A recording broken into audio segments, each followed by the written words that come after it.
ಎಲ್ಲರಿಗೂ ನಮಸ್ತೆ, ಜೈ ಶ್ರೀರಾಮ್. ನೀವಿನ್ನೂ ನಮ್ಮ ಸಂಸಿದ್ಧಿ ವ್ಲಾಗ್ಸ್ಗೆ ಸಬ್ಸ್ಕ್ರೈಬ್ ಆಗಿಲ್ಲ ಅಂದರೆ ದಯವಿಟ್ಟು ಸಬ್ಸ್ಕ್ರೈಬ್ ಮಾಡ್ಕೊಳ್ಳಿ ಹಾಗೂ ಪಕ್ಕದಲ್ಲಿ ಕಾಣ್ತಿರುವಂಥ ಬೆಲ್ ಐಕಾನ್ನ ಪ್ರೆಸ್ ಮಾಡಿ. ಇವತ್ತಿನ ಟಾಪಿಕ್ ಬಂದು ಎದೆ ಹಾಲನ್ನು ಯಾವ ರೀತಿ ಹೆಚ್ಚು ಮಾಡ್ಕೊಳ್ಳೋದು ಅನ್ನೋದ್ರ ಬಗ್ಗೆ ತಿಳ್ಕೊಳ್ಳೋಣ. ಇದನ್ನು ತುಂಬ ಈಸಿಯಾಗಿರುವಂಥ ಮೆಥಡ್ನಲ್ಲಿ ಇವತ್ತಿನ ದಿನ ನಾನು ತಿಳಿಸ್ಕೊಡ್ತೀನಿ. ಮೊದಲನೇದಾಗಿ ನಾನು ಸಬ್ಬಕ್ಕಿ ಸೊಪ್ಪನ್ನು ತೊಗೊಂಡಿದ್ದೀನಿ. ಸಬ್ಬಕ್ಕಿ ಸೊಪ್ಪನ್ನು ನೀವು ಪಲ್ಯದ ರೂಪದಲ್ಲಿ ಅಥವಾ ಯಾವುದೇ ಒಂದು ಆಹಾರನ ಸೇವನೆ ಮಾಡುವಾಗ ಇದನ್ನು ಹಾಕಿ ತಗೊಂಡಿದ್ದೆ ಆದರೆ ಹಾಲಿನ ಉತ್ಪತ್ತಿ ತುಂಬಾ ಚೆನ್ನಾಗಾಗುತ್ತೆ. ದ ನೆಕ್ಸ್ಟ್ ಕಮ್ಸ್ ಗಾರ್ಲಿಕ್, ಬೆಳ್ಳುಳ್ಳಿ. ಈ ಬೆಳ್ಳುಳ್ಳಿನಲ್ಲಿ ರೋಗ ನಿರೋಧಕ ಶಕ್ತಿ ಇದೆ. ಯಾವುದೇ ರೀತಿ ಮಗುಗೆ ಕಾಫ್ ಆಗಲಿ ಕೋಲ್ಡ್ ಆಗಿ ಆಗೋದಿಲ್ಲ. ಮತ್ತು ಹಾಲಿನ ಉತ್ಪತ್ತಿ ಕೂಡ ತುಂಬ ಚೆನ್ನಾಗಾಗುತ್ತೆ. ಇದನ್ನು ಕೂಡ ನೀವು ಫುಡ್ನಲ್ಲಿ ಇನ್ಕ್ಲೂಡ್ ಮಾಡ್ಕೊಳ್ಳೋವಂಥದ್ದು. ನೆಕ್ಸ್ಟು ಗಾಣಿಕೆ ಸೊಪ್ಪು ಅಥವಾ ಕಾಶಿ ಸೊಪ್ಪು ಅಂತಲೂ ಕರಿತೀವಿ. ಇದರಿಂದ ನೀವು ಪಲ್ಯ ಆದರೂ ಮಾಡ್ಕೋಬೋದು ಅಥವಾ ಸಾಂಬಾರಾದರೂ ಮಾಡ್ಕೋಬೋದು. ನಿಮಗೆ ರೆಸಿಪಿ ಬೇಕು ಅಂತ ಹೇಳಿದ್ರೆ ನಾನು ಲಿಂಕ್ ಕೊಟ್ಟಿರ್ತೀನಿ, you can visit that link. Next ಒಂದು ಶತಾವರಿ ಚೂರ್ಣ ಅಂತ ಸಿಗುತ್ತೆ, ಲೇಹ್ಯ ಅಂತ ಸಿಗುತ್ತೆ. ಈ ಶತಾವರಿಯನ್ನು ನೀವು ಹಾಲಿನಲ್ಲಿ ಕಲಿಸ್ಕೊಂಡು ಕುಡಿದಿದ್ದೇ ಆದರೆ ಹಾಲಿನ ಉತ್ಪತ್ತಿ ತುಂಬಾ ಚೆನ್ನಾಗಾಗಿರುತ್ತೆ. ದ ರಿಸಲ್ಟ್ ಯಾವಾಗಂದರೆ 2ರಿಂದ 3 ಗಂಟೆಗಳ ಒಳಗಡೆ ನಿಮಗೆ ರಿಸಲ್ಟ್ ಬರುವಂಥದ್ದು. ನೆಕ್ಸ್ಟ್ ಬಂದು ಆಳ್ವಿ ಬೀಜನ ನೈಟ್ ನೆನೆ ಹಾಕಿ ಪಾಯಸದ ರೂಪದಲ್ಲಾದರೂ ಕನ್ಸ್ಯೂಮ್ ಮಾಡ್ಬೋದು. ಇದನ್ನು ಕೂಡ ನಾನು ಲಿಂಕ್ ಕೊಟ್ಟಿರ್ತೀನಿ, ನೀವು ಲಿಂಕ್ನ ಚೆಕ್ ಮಾಡ್ಕೊಳ್ಳಿ. ನೆಕ್ಸ್ಟು ಸೋಂಪು, ಜೀರ್ಣಶಕ್ತಿ ಚೆನ್ನಾಗಾಗುತ್ತೆ, ಬಾಯಿ ಒಂದು ಸುಗಂಧ ಕೂಡ ಅದ್ಭುತವಾಗಿ ಬರುತ್ತೆ. ಇದನ್ನು ನೀವು ನೈಟ್ ನೆನೆ ಹಾಕಿ ಮಾರ್ನಿಂಗ್ ಕುಡಿಯುವಂಥದ್ದು, ಬಿಸಿ ನೀರಲ್ಲಿ ಚೆನ್ನಾಗಿ ಕುದಿಸಿ.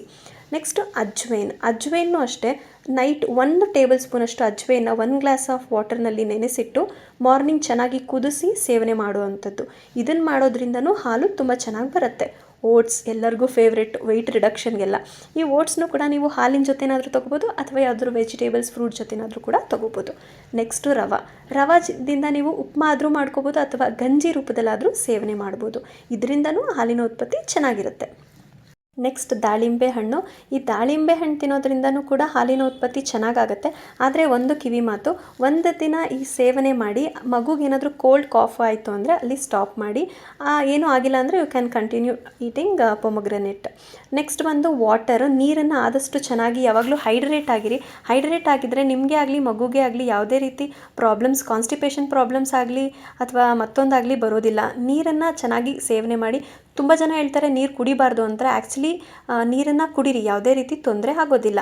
ನೆಕ್ಸ್ಟ್ ಬಂದು ಹಾಲನ್ನು ನೀವು ಶತಾವರಿ ಜೊತೆನಾದರೂ ಮಿಕ್ಸ್ ಮಾಡ್ಕೊಂಡು ಕುಡಿಬೋದು ಅಥವಾ ಕಾಫಿ ಜೊತೆನಾದರೂ ಮಿಕ್ಸ್ ಮಾಡ್ಕೊಂಡು ಕುಡಿಬೋದು.